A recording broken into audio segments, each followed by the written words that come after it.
Guys, magandang umaga po sa inyong lahat. So, bilang tugon po sa ating kababayan na may panawagan para sa kanyang anak ay ginawa ko po ang video ito. At sana ay panoorin nyo at i-share nyo para po makarating sa may mga mabubuting puso na willing pong tumulong para sa ating kababayan.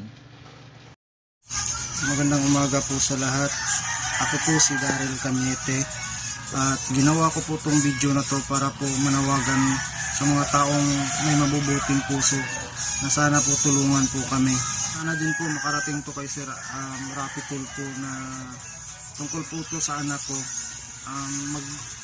Mahigit na po 5 buwan na hindi po siya makatayo, hindi makalakad. At 5 taon po siya pero yung timbang niya ay nasa 14 kilos na lang po. Sobrang payat niya na po at saka labas-pasok na po kami sa ospital. Sa may mga bubuting puso po, pakishare po to para po makita po ni Sir Idol Rapi Tulfo na sana po tulungan niya po yung anak ko. Bali ito po yung kalagayan niya ngayon. So kita nyo naman po, sobrang payat niya na po. At saka bali dyan lang po siya. Pero nilalagyan po siya namin ng makapal na mauupuan niya. Bali nilabhan lang po namin. Tapos pag natuyo po, ibabalik din namin. Bali dyan lang po siya buong mag-araw. Tapos minsan nakahiga po. Pag sinusumpong po siya ng sakit niya, talagang sobrang hirap po yun ang kalagayan niya kasi sumisigaw siya sa sakit.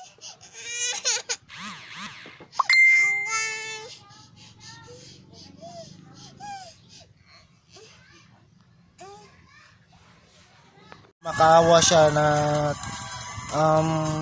yung bang basta ang hirap po ng kalagayan niya kasi makikita niyo po sa ibang video ko na sa Scrappy Sian po sa YouTube na sobrang hirap po talaga ng kalagayan niya. Kita niyo po naman yung katawan niya po kung gaano siya kapayat. So sana po sa may mga mabubuting puso po, tulungan niyo po kami kasi hirap na hirap po talaga kami ngayon sa kalagayan.